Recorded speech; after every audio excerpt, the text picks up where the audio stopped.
একজন প্রার্থী হিসেবে আমি খুবই হতাশ। হলে থাকতে গিয়ে আমি বুঝতে পেরেছি আমার মাথা গোঁজার ঠাঁই, এই মাথা গোঁজার ঠাঁইকে নিয়ে রাজনীতি করা হয় হবে এবং আমাদের ডিসপাচ থেকে অনেক ধরনের তথ্য ডকুমেন্ট হারিয়ে যায়। ঢাকা বিশ্ববিদ্যালয়ের শিক্ষার্থীরা 2200 ক্যালোরির জায়গায় পাচ্ছে 1800 ক্যালোরি। অফিসিয়ালি প্রচারণা শুরু না হওয়ার আগে থেকেই তারা বিভিন্ন বাস কমিটিতে যাচ্ছে, বিভিন্ন রুমে যাচ্ছে, রিডিং রুমে যাচ্ছে। আমি আরমানুল হক, আমি ঢাকা বিশ্ববিদ্যালয়ের কেন্দ্রীয় ছাত্র সংসদে এজিএস পদপ্রার্থী। আমি ইউনিটি টু রিভিল্ড নামক একটা প্যানেল দিয়েছি, আমরা আংশিক প্যানেল, এবং এখানে বাংলাদেশ ছাত্র ফেডারেশনের কয়েকজন আছে এবং পলিটিক্যালি কনসিয়াস কয়েকজন মিলে আমরা এই প্যানেলটা করেছি। এটা আংশিক একটা প্যানেল। ঢাকা ইউনিভার্সিটিতে যখন থেকে ক্লাস করা শুরু করছি তখন থেকে প্রথম বর্ষ থেকে বৈধ সিটির জন্য দীর্ঘ আন্দোলন করে যাচ্ছি। সো সেই জায়গা থেকে আমাদের প্রধান ইশতেহার হলো প্রথম বর্ষ থেকে বৈধ সিটি, এবং 2019 সালে যখন ডাকসু নির্বাচনে আমি অংশগ্রহণ করেছিলাম সেখানেও আমাদের প্রথম বর্ষ থেকে বৈধ সিটির বিষয়টা গুরুত্ব পেয়েছিল, প্রধান ইশতেহারের মধ্যে ছিল। সো সেই জায়গা থেকে কীভাবে প্রথম বর্ষ থেকে বৈধ সিট নিশ্চিত করা যায় এবং নিশ্চিত করা না গেলে কীভাবে এটা দ্রুততম সময়ে করা যায় সেই রুটম্যাপটা আমাদের মধ্যে আছে, এবং আমরা এটা প্রশাসনকে আমরা বাধ্য করতে পারবো, প্রেশারাইজ করতে পারবো, সেটাই আমাদের ইশতেহারের মধ্যে আছে।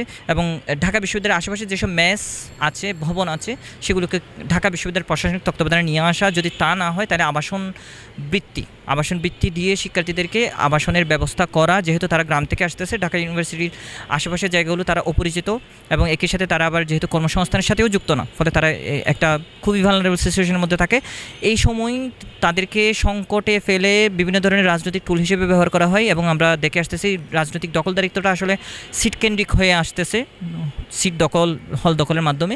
সো সেই জায়গা থেকে আমরা এই সিট সংকটটা বা হল সংকটটা এবং আমাদের আবাসন সংকটটা নিয়ে আমরা কাজ করতে চাই, এবং দীর্ঘ সময় ধরে আমরা কাজ করে আসছি।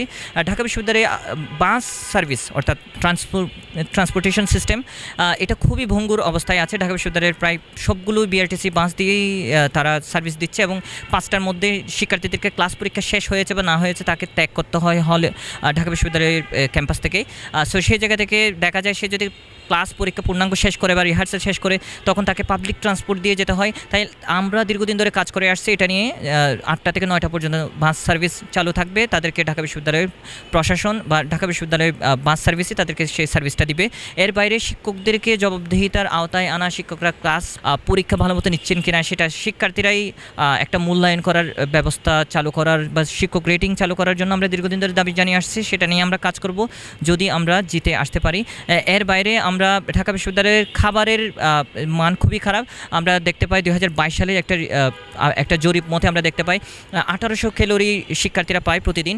আবার আমরা দারিদ্র্যসীমার নিচে যারা বাস করে তাদের ক্যালোরির পরিমাণ হচ্ছে মাত্র 2200 ক্যালোরি। সো সেই জায়গা থেকে ঢাকা বিশ্ববিদ্যালয়ের শিক্ষার্থীরা 2200 ক্যালোরির জায়গায় পাচ্ছে 1800 ক্যালোরি। সো সেই জায়গা থেকে তারা আসলে গবেষণা বা শিক্ষা কীভাবে অর্জন করবে সেটা একটা বড় প্রশ্ন। সো সেই জায়গা থেকে ঢাকা বিশ্ববিদ্যালয়ের প্রশাসন বিভিন্ন কোম্পানিকে ইজারা দিয়ে দেয় বা বিভিন্ন ব্যবসায়িক গ্রুপকে ইজারা দিয়ে দেয় ক্যান্টিনগুলো। আমরা এটার অবসান ঘটাবো। ঢাকা বিশ্ববিদ্যালয়ের প্রত্যেকটা ক্যান্টিন হবে প্রশাসনিক তত্ত্বাবধানে পরিচালিত, যদি দরকার পড়ে পুষ্টিমান নিশ্চিত করার জন্য তাইলে ভর্তুকি পর্যন্ত দিতে হবে হল কর্তৃপক্ষের। সো সেই জায়গা থেকে আমরা এটা নিয়ে কাজ করব। রেজিস্টার বিল্ডিংয়ের অটোমেশন পদ্ধতি নিয়ে আমরা দীর্ঘদিন ধরে আন্দোলন করে আসছি। রেজিস্টার বিল্ডিংয়ে গেলে আমাকে বলা হয় লাঞ্চের পরে আসেন, 10টায় 11টা গেলে লাঞ্চের পরে আসেন, 12টা গেলে লাঞ্চের পরে আসেন। সো সেই জায়গা থেকে এটার অচলায়তনটা আমরা ভাঙবো, লালফিতের দূরত্বটা আমরা ভাঙতে পারবো যদি আমরা ওয়ান টেবল সার্ভিস চালু করতে পারি। অর্থাৎ এক টেবিলেই আপনি সকল ধরনের সমস্যার সমাধান করতে পারবেন। এটা আপনি ডিপার্টমেন্টে সকল ধরনের একাডেমিক কার্যক্রম বা সার্টিফিকেট এগুলো ডিপার্টমেন্ট কেন্দ্রিকই করতে হবে। যদি যেতে হয় রেজিস্টার বিল্ডিংয়ে তাহলে ওয়ান টেবল সার্ভিস ব্যবস্থা করতে হবে, এবং আমাদের ডিসপাচ থেকে অনেক ধরনের তথ্য ডকুমেন্ট হারিয়ে যায়। সো সেই জায়গা থেকে সিসিটিভির ব্যবস্থা করা, রেজিস্টার বিল্ডিংয়ের একটা অটোমেশন পদ্ধতি, সর্বোপরি অটোমেশন পদ্ধতিটা বাস্তবায়ন করাটাই আমাদের মূল লক্ষ্য। এর বাইরে যৌন নিপীড়ন বিরোধী সেল এখানে কার্যকর না। সো সেই জায়গা থেকে দেখা যায় ঢাকা বিশ্ববিদ্যালয় কোনো কর্মচারী, কোনো শিক্ষক, কোনো শিক্ষার্থী যদি যৌন নিপীড়নের সাথে যুক্ত হন সেটাকে সামাল দেওয়া যায় না, তদন্ত কমিটি দেখা যায় রিপোর্টটাও প্রকাশ করতে পারে না। যৌন নিপীড়ন বিরোধী সেলটাকে কার্যকর করে দ্রুততম সময়ে যৌন নিপীড়নের সাথে যুক্তদেরকে শাস্তির আওতায় আনা, এবং সাইবার বুলিংয়ের সাথে যারা যুক্ত তাদেরকে 1 বছর বা 2 বছর বা 3 বছর সর্বোচ্চ পরিমাণে তাদেরকে শাস্তির আওতায় আনা, যেন ঢাকা ইউনিভার্সিটির কোনো শিক্ষার্থী, কোনো নারী শিক্ষার্থীকে সাইবার বুলিং বা কোনো পুরুষ শিক্ষার্থীকে সাইবার বুলিং করতে না পারে, এটা নিয়ে আমরা কাজ করব। এর বাইরে সন্ত্রাস বিরোধী সেল ঢাকা বিশ্ববিদ্যালয়ে কোনো ছাত্র সংগঠন বা কোনো ব্যক্তি যদি সন্ত্রাসী কার্যক্রমের সাথে যুক্ত হয় তাহলে তাকে বিচারের আওতায় আনতে আমরা পুলিশের কাছে না গিয়ে কীভাবে এখানে এটা সমাধান করা যায়, বিচারের আওতায় আনা যায়, সেটা নিয়ে আমরা কাজ করব। এবং আমাদের প্রস্তাবনা হচ্ছে একটা সন্ত্রাস বিরোধী সেল গঠন করা।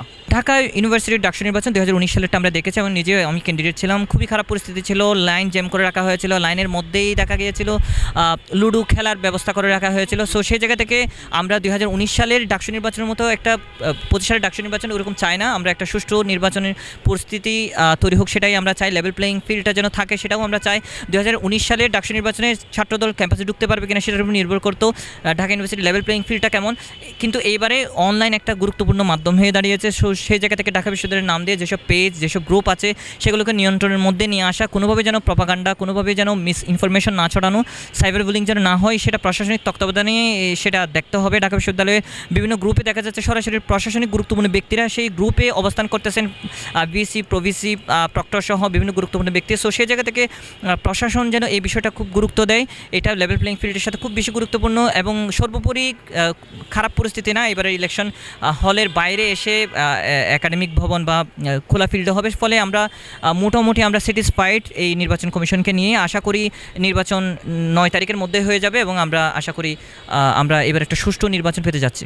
দেখেন, ঢাকা বিশ্ববিদ্যালয়ে অলরেডি 5টা হল আছে এবং 2টা হল নারীদের নিরাপত্তার বিষয়ে বেশ সোচ্চার দেখা যায় শিক্ষকরা, কিন্তু দেখা যায় তার 3টা হলই বাইরে, ক্যাম্পাসের বাইরে। সো সেই জায়গা থেকে তাদের আসলে নিরাপত্তা কতটুকু দিতে পারতেছে এটা একটা বিষয়।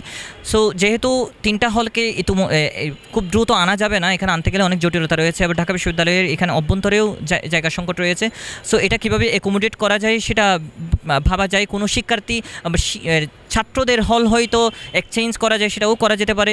হ্যাঁ, বা এখানে নতুন করে নতুন হল নির্মাণ করা, একনেকের আমাদের বাজেট রয়েছে, ফলে একনেকের বাজেটটা দিয়ে নতুন হল নির্মাণ করা, সেটাও চেষ্টা করা যেতে পারে ঢাকা বিশ্ববিদ্যালয়ে নারী শিক্ষার্থীদের জন্য আমরা যদি চেষ্টা করি। আর এর বাইরে তাদের জন্য শাটলের ব্যবস্থা করা, তারা যেন 10 মিনিট পরপর, 10 মিনিট বা 20 মিনিট পরপর তারা বাস সার্ভিস চালু রাখতে পারে। অর্থাৎ তাদেরকে যেন রিক্সায় যাতায়াত করতে না হয় বা হেঁটে যাতায়াত করতে না হয়। যেহেতু হেঁটে যেতে গেলে দেখা যায় যৌন নিপীড়নের ঘটনা বেশি ঘটতে পারে, ছিনতাইকারীর কবলে বেশি পড়তে পারে। সো সেই জায়গা থেকে তাদের নিয়মিত তাদের বাস সার্ভিসটা যেন চালু রাখা হয়। ইভেন অফ ডেতেও যেন তারা বাস সার্ভিসটা পায়, সেটা ব্যবস্থা রাখতে হবে। এবং সর্বোপরি আমাদের চেষ্টা থাকবে ঢাকা বিশ্ববিদ্যালয়ের নারীদের হলগুলোকে কীভাবে নিরাপদ করা যায় এবং 3টা হলকে কীভাবে পুরুষ শিক্ষার্থীদের সাথে এক্সচেঞ্জ করা যায় সেটা নিয়ে আমরা প্রশাসনিকভাবে আমরা চেষ্টা করব। কিন্তু নতুন হল নির্মাণের যে রোডম্যাপ, অবশ্যই এই রোডম্যাপটা আমরা প্রশাসনকে বাধ্য করবো এই রোডম্যাপটা ঘোষণা করতে। আমাদের যে দায়িত্বরত সময়ের মধ্যে, মানে 1 বছরের মধ্যে আমরা সেটা অবশ্যই প্রশাসনিকভাবে আমরা সেটা সিদ্ধান্ত নিতে আমরা বাধ্য করব প্রশাসনকে। দেখেন, এখানে বিভিন্ন প্যানেল, বিভিন্ন ব্যক্তি তাদের হয়তো তাদের মাদার পার্টি বা ফাদার পার্টি বা তাদের ভাতৃপ্রতিম সংগঠনের বিভিন্ন নেতাকে শো করতেছে তাদের ভ্যালিডেশন বাড়ানোর জন্য, তাদের পরিচিতি বাড়ানোর জন্য। সেটা অবশ্যই নিজেদের ব্যাপারে এটা করা উচিত না। ঢাকা বিশ্ববিদ্যালয়ের শিক্ষার্থীরা বেছে নেবে তাদেরকে যারা শিক্ষার্থী বান্ধব, ভবিষ্যতে লড়বে, আগেও লড়েছে শিক্ষার্থীদের জন্য, তাদেরকে বাছাই করে নেবে। আমরা মনে করি ঢাকা বিশ্ববিদ্যালয়ের শিক্ষার্থীরা যথেষ্ট বোধসম্পন্ন, তারা বোঝে কাকে দিলে ভালো হয়, কাকে দিলে ভালো হবে না, তারাই সিদ্ধান্ত নেবে।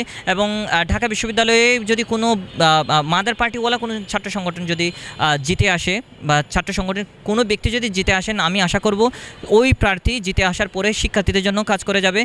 তাদের পলিটিক্যাল পার্টির যে পারপাস তারা সার্ভ করবে না, যদি সেটা শিক্ষার্থীদের সাথে সাংঘর্ষিক হয় সেই পারপাস সার্ভ করবে না। যদি কোনো পলিটিক্যাল পার্টির পারপাস থাকে, উদ্দেশ্য থাকে ঢাকা বিশ্ববিদ্যালয়কে গণতান্ত্রিক করা, তাহলে তো সেটা খুবই ভালো।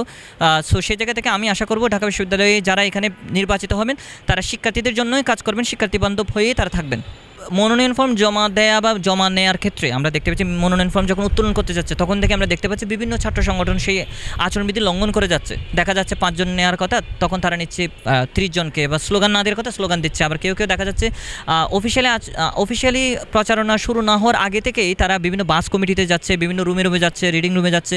সো সেই জায়গা থেকে আচরণবিধি লঙ্ঘন করে যাচ্ছে। এবং আচরণবিধি কারা লঙ্ঘন করেছে, কারা লঙ্ঘন করতেছে না, সেটা অবশ্যই প্রশাসনের দেখভাল করার কথা, নির্বাচন কমিশনের দেখভাল করার কথা। তো সেই জায়গা থেকে আমি একজন প্রার্থী হিসেবে আমি খুবই হতাশ।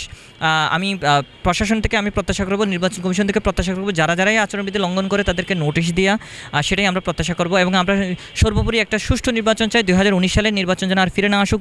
2019 সালের নির্বাচনে আমরা 2 ঘন্টার মাথায় আমরা নির্বাচন বয়কট করি, আমরা এন্টি ডাকসু মুভমেন্ট শুরু করি।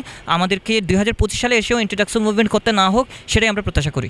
2018 সালে হলে উঠেছিলাম এবং হলে থাকতে গিয়ে আমি বুঝতে পেরেছি আমার মাথা গোজার ঠাঁই, এই মাথা গোজার ঠাঁইকে নিয়ে রাজনীতি করা হয়। সো সেই জায়গা থেকে আমি দীর্ঘ সময় ধরে লড়াই করে গেছি প্রথম বর্ষ থেকে বৈধ সিটের জন্য। এবং এটাই সবচেয়ে গুরুত্বপূর্ণ বিষয়, এই একটা সিট, একটা মাথা গোজার ঠাঁই, এটাকে নিয়ে শিক্ষার্থীদেরকে আসলে কেঁচু বা মেরুদণ্ডহীন প্রাণী করে গড়ে তোলা হয় এবং তাদেরকে রাজনৈতিক হাতিয়ার হিসেবে ব্যবহার করা হয়। আমি সেটার জন্য লড়াই করে গেছি, এখনও পর্যন্ত আমি আওয়াজ তুলে যাচ্ছি প্রথম বর্ষ থেকে বৈধ সিটের জন্য। আমি যদি নির্বাচিত হই, আমি প্রথম বর্ষ থেকে বৈধ সিটের বিষয়টা খুবই গুরুত্ব দিব। 2019 সালেও এটা প্রধান ইশতেহার ছিল, 2025 সালেও আমি এটা নিয়ে কাজ করব যদি শিক্ষার্থীরা আমাকে ভোট দিয়ে নির্বাচিত করে। এবং এর বাইরে শিক্ষার্থীদের যত ধরনের সমস্যা আছে আমি তাদের সর্বোচ্চ পরিমাণে এইসব বিষয়ে আমি তাদের পাশে থেকে লড়াই জারি রাখবো এবং প্রশাসনিকভাবে এই বিষয়গুলো এক্সিকিউট করার চেষ্টা করব।